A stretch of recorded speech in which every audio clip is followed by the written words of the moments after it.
Hello everyone, welcome to Total Digi Campus brought to you by STL Total। आज हम discussion करेंगे library module में transaction कैसे होता है।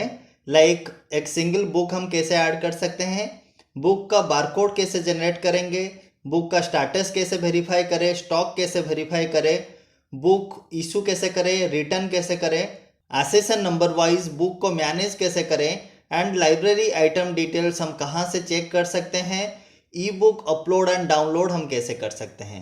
तो चलिए फिर शुरू करते हैं। First of all we have to log in and then click on library admin. Library admin के अंदर आने के बाद हम यहाँ पे देखेंगे, पहले सेशन पे हम सेटअप एंड असाइन के बारे में बात किए थे। इस सेशन में हम देखेंगे transaction. Click on library item. Library item में हम यहाँ पे ऐड कर सकते हैं कोई भी एक वेंडर का नाम, बिल नंबर, डेट एंड वो बिल का अमाउंट कितना है। ये हम जैसे ही यहाँ पे ऐड कर लेते हैं तो हमें यहाँ पे दो तीन ऑप्शंस मिलता है।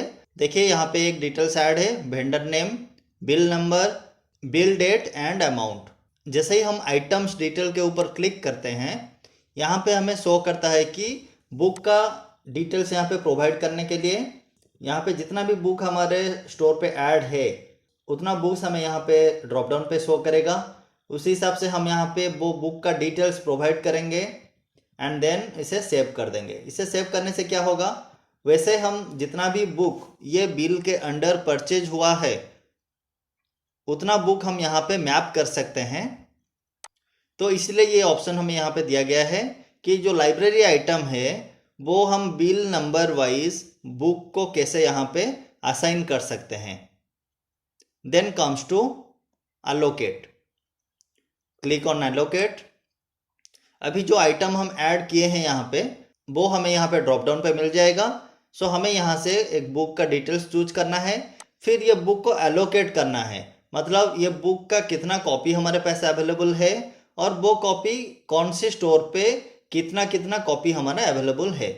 ठीक है, तो यहाँ पे हम कॉपी प्रोवाइड कर सकते हैं कि ये जो बुक हम सिलेक्ट किए हैं ये लाइब्रेरी का रेफरेंस बुक है या फिर जनरल बुक है या फिर टेक्स्ट बुक है।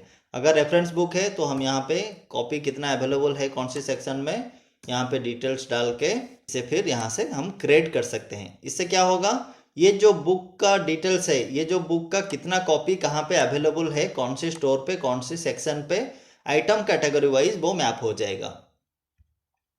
उसी हिसाब से अगर ये बिल का कुछ नंबर चेंज करना है या फिर वेंडर डिटेल्स प्रोवाइड करना है या फिर अगर बिल अमाउंट में कुछ आपको बदलाव चाहिए देन हम एडिट पे जाके ये सारा डिटेल्स हम यहाँ से एडिट भी कर सकते हैं।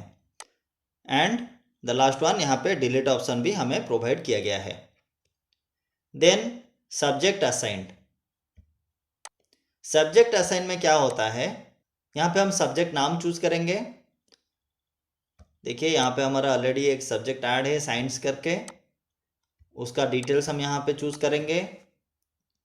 हमारे लाइब्रेरी आइटम में जितना भी बुक्स अवेलेबल है उसका title, publisher name, author, author 1 2 3 and book edition, ये डिटेल्स हम प्रोवाइड करके अगर सेव करते हैं तो ये वाला टाइटल का जो बुक है वो साइंस सब्जेक्ट के अंडर ऐड हो जाएगा। इसी हिसाब से हम जितना भी लाइब्रेरी बुक्स ऐड किए हैं वो सब हम सब्जेक्ट वाइज भी अलोकेट कर सकते हैं। Then next is accession. Click on accession. यहाँ पे जितना भी हमारा लाइब्रेरी का बुक्स है यहाँ पे वो सारा डाटा अवेलेबल है। जो भी डाटा हम एक्सेल के थ्रू ऐड करते हैं या फिर इंडिविजुअली ऐड करते हैं लाइब्रेरी में, देखिए यहाँ पे वो सारा डाटा हमारा अवेलेबल है। यहाँ पे हमें टोटल नंबर ऑफ बुक्स भी शो कर रहा है 9906। उस हिसाब से जितना भी बुक्स आपका अपडेटेड रहेगा उसका assassin number, book info, author details and other details यहाँ पे अवेलेबल है। अगर हम चाहे तो ये बुक का डिटेल्स हम एक्सेल के थ्रू यहाँ से एक्सपोर्ट करके ले भी सकते हैं। यहाँ पे हमें कुछ ऑपरेशंस मिला है एक्शन में। अगर हम एक्शन के ऊपर क्लिक करते हैं यहाँ पे हम असेसन डिटेल्स पे जाके ये बुक का डिटेल्स यहाँ पे चेक कर सकते हैं। यहाँ पे फिलहाल बुक का स्टेटस है अवेलेबल। यहाँ पे दूसरा भी कलर पे अवेलेबल है, देखिए लॉस्ट, मिसिंग या ऑब्सोलीट। अगर हम चाहे एक्शन पे जाके अगर ये बुक अभी हम ये बुक को और यूज़ नहीं कर सकते हैं, ये बुक ख़राब हो गया है, तो फिर हम ये बुक को ऑब्सोलेट कर सकते हैं या फिर मिसिंग एंड लॉस्ट भी मार्क कर सकते हैं। उसी हिसाब से बुक के ऊपर हम यहाँ से जो भी एक्शन लेते हैं उसे ऑब्सोलेट बनाते हैं या फिर मिसिंग या फिर लॉस्ट बनाते हैं, तो वो बुक्स यहाँ पे मूव हो जाता है ऑब्सोलेट सेक्शन पे, मिसिंग सेक्शन पे या फिर लॉस्ट सेक्शन पे। जो भी हम एसेसन डिटेल्स पे एक्शन लेते हैं वो सारा बुक्स यहाँ पे प्रोवाइडेड सेक्शन पे, पर्टिकुलर सेक्शन पे मूव हो जाता है। तो ये हो गया हमारा बुक का सारा डिटेल्स।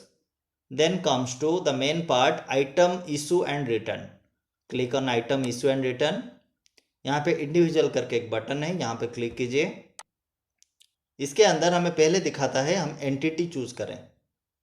यहाँ पे हम एम्प्लॉय टीचिंग, नॉन टीचिंग या फिर स्टूडेंट करके यहाँ पे चूज कर सकते हैं। मैं यहाँ पे स्टूडेंट चूज करता हूँ। चलिए हम यहाँ पे एक यूज़र आईडी प्रोवाइड कर देते हैं। ये यहाँ पे एक स्टूडेंट अवेलेबल है। फाइन टाइप क्या है? फाइन टाइप आपका सेटअप रहना चाहिए, ये ईयरली फाइन टाइप है। अगर फाइन टाइप सेटअप नहीं है तो फिर यह आपको यहाँ पे फाइन टाइप चूज़ करने के लिए पूछेगा, नहीं तो आपका यहाँ पे ट्रांजैक्शन नहीं हो सकता है, मतलब बुक इशू नहीं हो सकता है। यहाँ पे हम फाइन टाइप चूज़ करते हैं। देन यहाँ पे हमें एक एसेसन नंबर प्रोवाइड करना है। मैं यहाँ पे एक एसेसन नंबर प्रोवाइड करता हूँ। यहाँ पे देखिए वो बुक का डिटेल्स यहाँ पे मिल गया है। यहाँ पे हम आके इशू पे क्लिक करके ये बुक को, ये स्टूडेंट को हम इशू करवा सकते हैं। Click on issue. अभी ये जो बुक का एसेसन नंबर 20 है, ये 12405 एडमिशन नंबर पे असाइन हो गया है। अगर हम स्टेटस देखना चाहें, अगर हम स्टेटस के ऊपर क्लिक करते हैं, हम कोई यूज़र आईडी का स्टेटस देखना चाहते हैं, तो फिर हम इसी स्टूडेंट को चूज़ करते हैं। देखिए यहाँ पे हमें शो कर रहा है कि इस स्टूडेंट को, मतलब इस यूज़र आईडी में एक बुक असाइंड है जिसका एसेसन नंबर ये है, टाइटल ये है, ठीक है, उसका डिटेल्स एंड इशू डेट क्या था एंड एक्सपेक्टेड रिटर्न डेट क्या है। यहाँ पे हमें बहुत सारा डिटेल्स दिखा रहा है। ये जो एक्सपेक्टेड डेट दिखा रहा है, एक्सपेक्टेड रिटर्न डेट, ये डिफाइन आप करते हैं कहाँ पे? जो असाइन सेक्शन में मैं आपको दिखाया था। चलिए एक बार देख लेते हैं। असाइन पे, मैपिंग पे यहाँ पे हम चूज़ किए थे कि स्टूडेंट को हम कितने दिन के लिए बुक दे सकते हैं। यहाँ पे नंबर ऑफ डेज है 7, ठीक है, तो इसलिए यहाँ पे एक्सपेक्टेड रिटर्न डेट दिखा रहा है 2/11/2020। इसी बुक को अगर हम रिटर्न करना चाहें तो फिर हम रिटर्न के ऊपर क्लिक करेंगे। एसेसन डिटेल्स यहाँ पे प्रोवाइड करेंगे, बुक का एसेसन नंबर। देखिए यहाँ पे बुक डिटेल्स शो कर दिया एंड इशूड यूज़र का नाम भी यहाँ पे शो कर रहा है। तो हम यहाँ पे रिटर्न के ऊपर अगर क्लिक करते हैं तो ये बुक वो पर्टिकुलर स्टूडेंट से ऑन असाइन हो जाएगा एंड फिर हमारे वो लाइब्रेरी पे वो रिटर्न हो जाएगा। तो यहाँ पे हम इतना ट्रांजैक्शन कर सकते हैं, इशू कर सकते हैं, बुक का स्टेटस चेक कर सकते हैं एंड रिटर्न कर सकते हैं। Next we have stock verify. Click on stock verify. Stock verify में हम यहाँ पे एक डेट चूज करते हैं कि कौन सी डेट से लेके कौन सी डेट के अंदर हम अपना लाइब्रेरी का बुक वेरीफाई करेंगे। मतलब कितना बुक अभी हमारे पास टोटल अवेलेबल है, वो बुक्स जैसे हम यहाँ पे एलोकेट किए हैं वो पर्टिकुलर प्लेस पे है या नहीं, अब वो बुक अभी यूज़ होता है या फिर लॉस्ट हो गया है, मिसिंग हो गया है। तो ये सारा जानने के लिए एक साल में एटलीस्ट हम एक बार बुक को वेरीफाई यहाँ पे कर सकते हैं। देखिए हम यहाँ पे ऐड के ऊपर क्लिक करके वेरिफिकेशन का नाम यहाँ पे प्रोवाइड करेंगे, डेट प्रोवाइड करेंगे कि कौन सी डेट से लेके कौन सी डेट के अंदर हमें ये बुक को वेरीफाई करना है। जैसे ही हम ऐड करते हैं यहाँ पे हमें 2-3 ऑप्शन मिलता है। पहला जो ऑप्शन है एडिट है, यहाँ पे जो डिटेल्स ऐड हुआ है उसका हम एडिट कर सकते हैं, डिलीट कर सकते हैं, या फिर वेरीफाई के ऊपर अगर हम क्लिक करते हैं, यहाँ पे हमें एसेसन नंबर पूछ रहा है। चलिए एक एसेसन नंबर प्रोवाइड करते हैं। जैसे ही हम एसेसन नंबर देते हैं, यहाँ पे हमें पूछ रहा है कि कौन से रूम पे वो बुक अवेलेबल है, उसका रैक नंबर क्या है एंड सेल्फ नंबर क्या है। इतना डिटेल्स दे के जैसे ही हम सेव कर लेते हैं तो यहाँ से मालूम पड़ जाता है कि एसेसन नंबर 20 का बुक कौन से रूम पे, कौन से रैक में एंड कौन सी सेल्फ में अभी अवेलेबल है।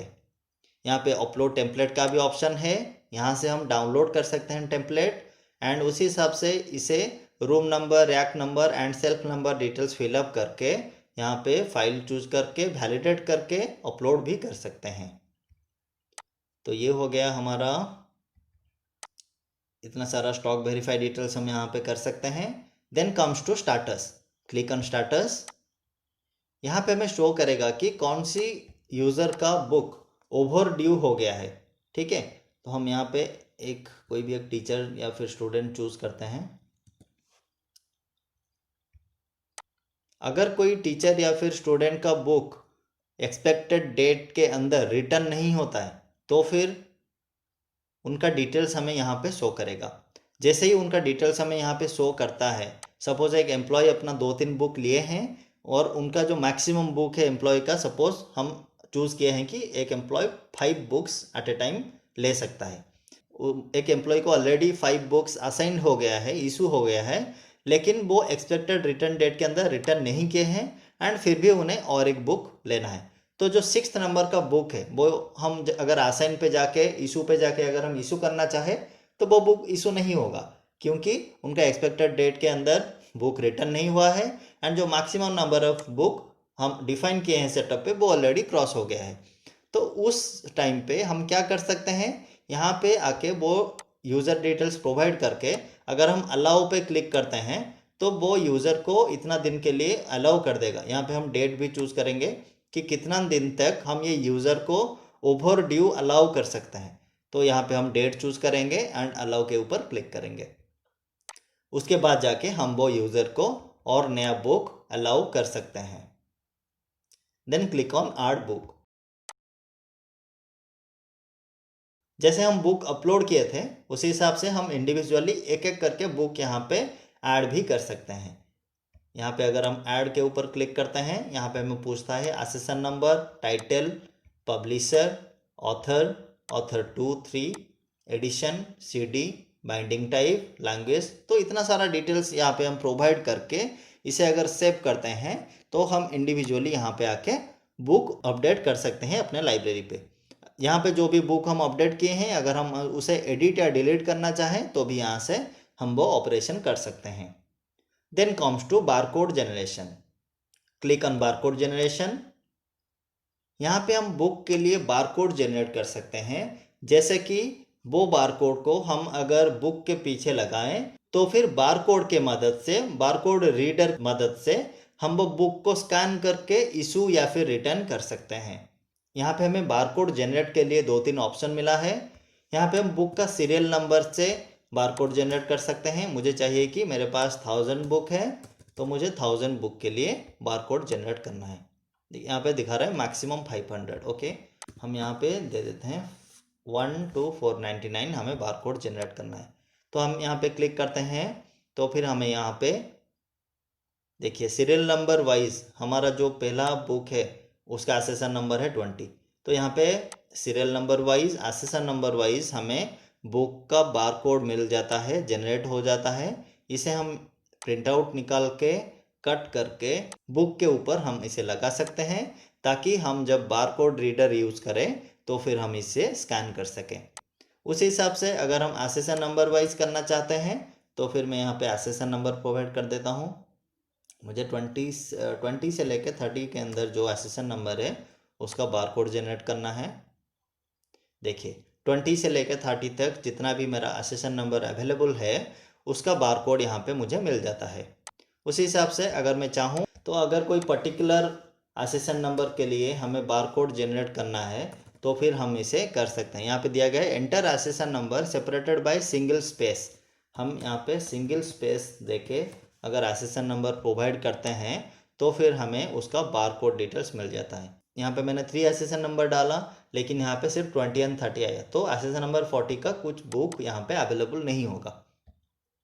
ठीक है, तो इतना सारा डिटेल्स हम यहाँ पे बारकोड अपना जनरेट करके बुक के ऊपर हम इसे लगा सकते हैं ताकि हम बारकोड रीडर से वो बुक को रीड करके इशू एंड रिटर्न कर सकते हैं। Then click on e book upload और डाउनलोड। यहाँ पे हम अपना जो भी ई बुक अवेलेबल है हमारे पास जो हम स्टूडेंट को प्रोवाइड कर सकते हैं, यहाँ पे आके हम एक्सेल डाउनलोड करके उसे यहाँ पे अपलोड कर सकते हैं। तो आज के लिए इतना ही है। यहाँ पे आज हमें देखने को मिला लाइब्रेरी आइटम हम यहाँ पे कैसे ऐड करेंगे।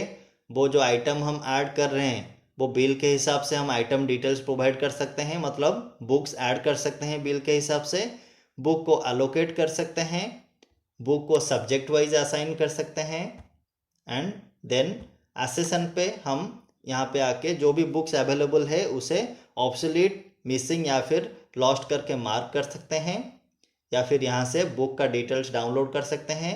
आइटम इशू एंड रिटर्न पे जाके हम एक बुक को एक स्टूडेंट या फिर एक टीचर को हम असाइन कर सकते हैं, इशू कर सकते हैं, उसका स्टेटस चेक कर सकते हैं एंड वो बुक को रिटर्न भी ले सकते हैं। स्टॉक वेरीफाई में आके हम यहाँ पे वेरीफाई कर सकते हैं कि कौन सा बुक कौन सी रैक नंबर या सेल्फ नंबर पे अवेलेबल है। देन स्टेटस के ऊपर हम चेक कर सकते हैं कौन सी यूज़र को हमें ओवर ड्यू अलाउ करना चाहिए या फिर हम ओवर ड्यू अलाउ करना चाहते हैं। ऐड बुक में हम इंडिविजुअली एक बुक को ऐड कर सकते हैं। देन बारकोड जनरेट पे हम आके यहाँ पे serial number wise, accession number wise या फिर पर्टिकुलर कोई एसेसन नंबर के लिए बारकोड जनरेट कर सकते हैं। And then the last one, e book पे आके हम जो भी ई बुक हमारे पास अवेलेबल है हम यहाँ पे वो डिटेल्स अपलोड कर सकते हैं। आज के लिए इतना ही है। Thank you so much for watching.